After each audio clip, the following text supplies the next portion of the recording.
Hello friends, எல்லோரும் எப்படி இருக்கீங்க? இன்றைக்கி நம்ம வீடியோவில் கோதுமை மாவை வச்சு குலாப் ஜாமுன் செய்ய போகிறோம். ரொம்பவே ஈஸியாக வீட்டில் செய்யக்கூடிய அளவுக்கு, எல்லாருமே ட்ரை பண்ணக்கூடிய அளவுக்கு ரொம்பவே ஈஸியான ஒரு ஸ்வீட் ரெசிபி தான் இது. 3 பொருள் மட்டும் இருந்ததுன்னா போதும், நம்ம குலாப் ஜாமுன் செஞ்சிடலாம். வாங்க இப்போது கோதுமை மாவு குலாப் ஜாமுன் எப்படி செய்கிறதுன்னு பார்க்கலாம். அடிப்பிடிக்காத மாதிரி ஒரு பாத்திரம் எடுத்துக்கிட்டு அந்த பாத்திரத்தில் 1/2 லிட்டர் பால் சேர்த்துக்கிறேன். நல்லா திக்கான பாலாக எடுத்துக்கோங்க.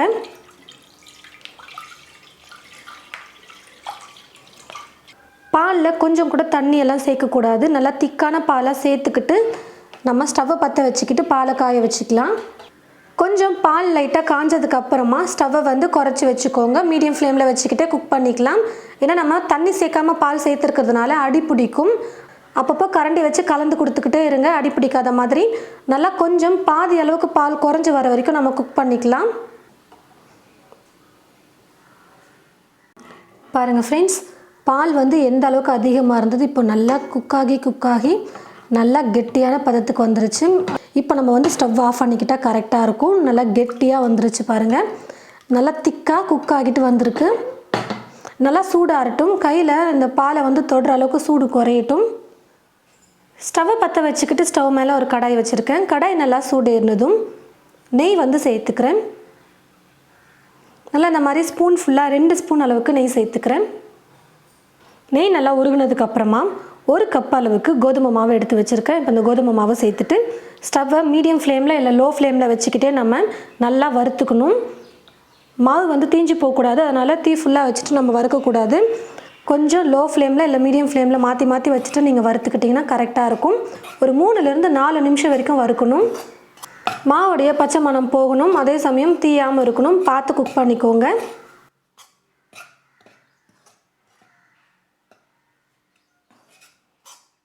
பாருங்கள் ஃப்ரெண்ட்ஸ், 3லேருந்து 4 நிமிஷத்துக்கு ஸ்டவ்வை மீடியம் ஃப்ளேமில் வச்சுக்கிட்டே நல்லா வறுத்துக்கிட்டேன்.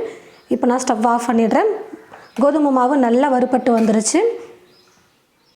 கோதுமை மாவு பார்த்திங்கன்னா நல்லா சூடாறிடுச்சு. அதே சமயம் பாலும் பார்த்திங்கன்னா சூடாறி வந்துருச்சு. இப்போ நம்ம கோதுமை மாவை அளந்தோம் பார்த்திங்களா, அதே கப்பில் தான் 2 கப் அளவுக்கு நான் பால் சேர்த்துருந்தேன். அதாவது 1/2 லிட்டர் பால் சேர்த்துருந்தேன். இப்போ அதே கப்பில் நம்ம ரெடி பண்ணி எடுத்து வச்சுருக்கிற பாலை சேர்த்துக்கலாம். 1/2 லிட்டர் பாலை நான் நல்லா கெட்டியாக காய்ச்சி எடுத்ததில் 3/4 கப் அளவுக்கு தான் வந்திருக்கு. அதாவது இந்த கப்பில் 2 கப் பால் எடுத்ததில் 3/4 கப் அளவுக்கு வர வரைக்கும் நான் நல்லா காய வச்சு எடுத்துக்கிட்டேன். இப்போ பார்த்திங்கன்னா நம்ம வறுத்து எடுத்து வச்சுருக்கிற இந்த கோதுமை மாவு கூட சோடா உப்பு சேர்த்துக்க போகிறோம். நீங்கள் வீடியோவில் பார்த்தீங்கன்னா தெரியும், 1/4 ஸ்பூனுக்கும் குறைவாக தான் நான் சோடா உப்பு எடுத்திருக்கேன். அதாவது ஒரு 2-3 சிட்டிக்கு அளவுக்கு எடுத்திங்கன்னா போதும். ரொம்ப அதிகமாக சேர்க்கக்கூடாது. ரொம்ப அதிகம் சேர்த்துட்டாலும் எண்ணெயில் நம்ம ஃப்ரை பண்ணும்போது விரிசல் விட்டுரும், நல்லா வெடித்து வந்துடும். அதனால் கொஞ்சமாக சேர்த்துக்கோங்க சோடா உப்பு. சோடா உப்பு சேர்க்கும்போது நல்லா எழும்பி வரும், சூப்பராக சாஃப்டாக இருக்கும். கோதுமை மாவோடு சேர்த்து நல்லா கலந்து கொடுத்துக்கணும்.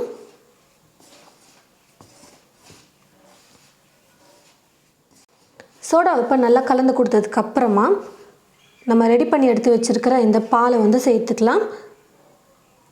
கொஞ்சம் கொஞ்சமாக சேர்த்து நம்ம கலந்து கொடுத்துக்கலாம். ஃபுல்லாக சேர்த்துட்டோம்னாலும் ரொம்ப இலக்கமாகிடுச்சுன்னா அதுக்கப்புறம் திரும்ப மாவு போடுற மாதிரி இருக்கும். கொஞ்சம் கொஞ்சமாக பாலை சேர்த்து நல்லா மிக்ஸ் பண்ணி எடுத்துக்கலாம்.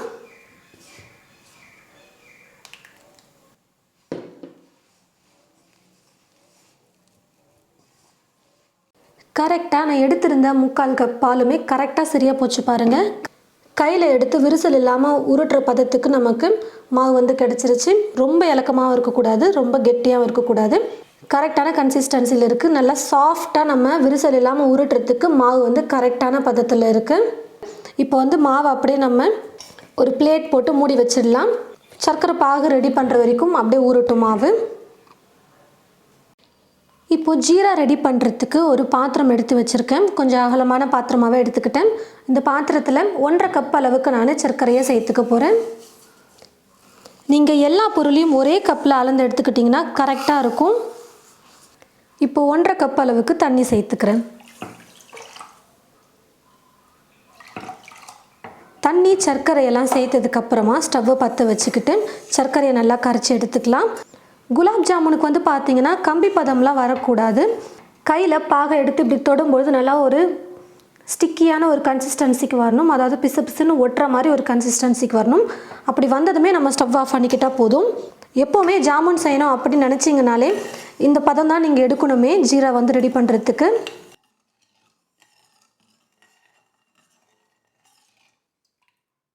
சர்க்கரை வந்து பார்த்திங்கன்னா நல்லா கரைஞ்சி வந்துருச்சு. இதுக்கப்புறம் அப்பப்போ செக் பண்ணிக்கிட்டே இருங்க.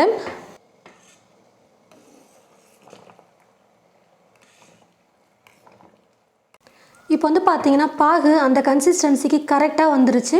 கையில் தொடும்பொழுது நல்லா கொஞ்சம் பிசு பிசுன்னு ஒட்டுற மாதிரி இருக்குது. இதுதான் கரெக்டான பதம். இப்போ வந்து நம்ம ஜீராவோட 2 ஏலக்காவை சேர்த்துக்கலாம். ஏலக்காய் பொடி இருந்தால் நீங்கள் அதை கூட சேர்த்துக்கலாம். ஒரு 1/4 ஸ்பூன் இல்லை 1/2 ஸ்பூன் அளவுக்கு நான் 2 ஏலக்காவை லைட்டாக அப்படியே தட்டி எடுத்து வச்சுருக்கேன், அதை சேர்த்துக்கிறேன். கூடவே கொஞ்சமாக குங்குமப்பூ வந்து சேர்த்துக்கிறேன். இது வந்து ஆப்ஷனல் தான், உங்ககிட்ட இல்லைன்னா பரவாயில்ல, நீங்கள் ஸ்கிப் பண்ணிக்கலாம். இப்போ நான் ஸ்டவ் ஆஃப் பண்ணிடுறேன். கரெக்டான பதத்தில் நம்ம வந்து ஜீரா வந்து ரெடி பண்ணியாச்சு. ஜீரா ரெடி பண்ணி முடித்ததுமே நீங்கள் வந்து பார்த்திங்கன்னா நம்ம எண்ணெயில் வந்து மாவை எடுத்து உருண்டை பண்ணி போட ஆரம்பிச்சிடணும். உங்களுக்கு ஜாமுன் எந்த சைஸுக்கு வேணுமோ அதுக்கேற்றது போல் உருண்டை பண்ணிக்கோங்க. கையில் வந்து பார்த்திங்கன்னா கொஞ்சம் லைட்டாக நெய் வந்து தடவிக்கோங்க. கொஞ்சம் நல்லா விரிசல் இல்லாமல் நல்லா உருட்ட முடியும். பாருங்கள், நல்லா சாஃப்டாக இருக்குது. இதுதான் கரெக்டான கன்சிஸ்டன்சி. விரிசல் இல்லாமல் நல்லா நைஸாக உருட்டுறதுக்கு கரெக்டாக இருக்கும்.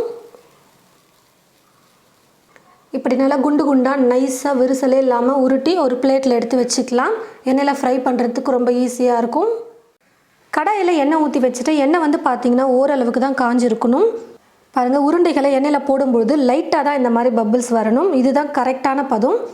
இப்போ உருட்டி எடுத்து வச்சுருக்கிற ஒவ்வொரு உருண்டைகளையும் எண்ணெயில் போட்டு நல்லா பொன்னிறமாக வர வரைக்கும் நல்லா வறுத்து எடுத்துக்கலாம். ரொம்ப எண்ணெயை காய வச்சிட்டோம்னா சீக்கிரமாக மேலே கலர் வந்துடும். ஆனால் மாவு வந்து பார்த்திங்கன்னா உள்ளே பச்சையாகவே இருக்கும். அப்பப்போ கரண்டி வச்சு கலந்து கொடுத்துக்கிட்டே இருக்கலாம். அப்போ தான் எல்லா பக்கமும் ஒரே மாதிரி பொன்னிறமாக வெந்து வரும்.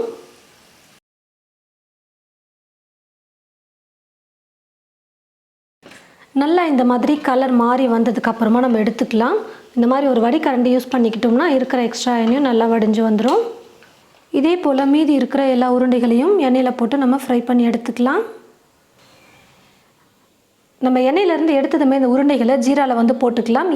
ஜீரா வந்து ரொம்ப சூடாக இருக்கும்போது இந்த உருண்டைகள் போடக்கூடாது. கொஞ்சம் மிதமான சூட்டில் இருக்கும்போது நம்ம வந்து சேர்க்கணும். அதே மாதிரி ரொம்ப ஆறிடுச்சுனாலும் சேர்க்கக்கூடாது. கொஞ்சம் ஸ்டவ்வில் வந்து சூடு பண்ணிக்கிட்டு அதுக்கப்புறமா இந்த உருண்டைகளை வந்து ஜீராவில் சேருங்க. எண்ணெயில் பொரிச்சிட்டு எல்லா உருண்டைகளையுமே நான் வந்து இப்போது சர்க்கரை ஜீராவில் வந்து சேர்த்துட்டேன். நல்லா ஊறணும், நல்லா ஊறட்டும். பாருங்கள் ஃப்ரெண்ட்ஸ், குலாப் ஜாமுன் வந்து நல்லா ஊறி வந்துருச்சு. அதாவது ஒரு 4-5 மணி நேரமாவது நீங்கள் நல்லா ஜீராவில் ஊற வச்சிங்கன்னா தான் நல்லா சாஃப்டாக ஊறி வரும், சாப்பிட்றதுக்கு நல்லாயிருக்கும். அப்படி இல்லைனா நைட்டு வந்து நீங்கள் ஜாமுன் வந்து செஞ்சிட்டிங்கன்னா ஒரு 6-7 மணிக்கு நீங்கள் செஞ்சு வச்சிட்டிங்கன்னா அடுத்த நாள் சாப்பிட்றதுக்கு நல்லா சூப்பராக ஊறி இருக்கும், சாப்பிட நல்லா இருக்கும் ஜூஸியாக. நீங்களும் இது போல் உங்களுடைய வீட்டில் கோதுமை மாவு, பால், சர்க்கரை இருந்தால் போதும் குலாப் ஜாமுன் செஞ்சிடலாம். குலாப் ஜாமுன் நல்லா பர்ஃபெக்டாக வர்றதுக்கு 2 டிப்ஸ் தான். அதாவது ஒன்று வந்து பார்த்திங்கன்னா சர்க்கரை பாகு கரெக்டாக வந்து எடுத்துக்கோங்க, காய வச்சு. ஒரு கம்பி பதம் அதெல்லாம் வரக்கூடாது. கரெக்டாக கையில் தொடும்போது அந்த ஸ்டிக்கியான கன்சிஸ்டன்சி வந்தோடனே ஸ்டவ் ஆஃப் பண்ணி எடுத்து வச்சுடுங்க. இன்னொரு டிப்ஸ் வந்து பார்த்திங்கன்னா நம்ம மாவை வந்து உருட்டி எடுக்கும் பொழுது வந்து பார்த்திங்கன்னா விரிசல் இல்லாமல் இருந்ததுனா தான் ஜாமுன் வந்து பார்க்குறதுக்கு அழகாக இருக்கும். மாவு பிசையும் போது கொஞ்சம் நல்லா சாஃப்டாக இலக்கமாக இருக்கிற மாதிரி பிசைஞ்சிக்கிட்டிங்கன்னா விரிசல் இல்லாமல் நம்மளால் உருட்டி எடுக்க முடியும். ரொம்ப கெட்டியாக சப்பாத்தி மாவு மாதிரியெல்லாம் இருந்துச்சுன்னா நம்ம என்ன தான் உருட்டி வச்சாலும் எண்ணெயில் போட்டு நம்ம பொரிக்கும் போது கொஞ்சம் விரிசல் விட்டா மாதிரி தான் வரும். இந்த 2 டிப்ஸை மட்டும் கரெக்டாக ஃபாலோ பண்ணிட்டீங்கன்னா குலாப் ஜாமுன் நல்லா சூப்பராக கிடைக்கும். கண்டிப்பாக நீங்கள் உங்களுடைய வீட்டில் இது போல் கோதுமை மாவு வச்சு குலாப் ஜாமுன் செஞ்சு பாருங்கள். செஞ்சு பார்த்துட்டு எப்படி இருக்குன்னு மறக்காமல் கமெண்ட் பாக்ஸில் வந்து கமெண்ட் பண்ணுங்கள். இந்த வீடியோவை மற்றவங்களுக்கும் ஷேர் பண்ணுங்கள். இது போல் நிறைய ரெசிபீஸ் பார்க்க தமிழ் ஃபுட் மசாலா சேனலை மறக்காமல் சப்ஸ்கிரைப் பண்ணிக்கோங்க. கூடவே பக்கத்தில் இருக்கிற பெல் ஐக்கானையும் கிளிக் பண்ண மறந்துடாதீங்க. தேங்க்யூ.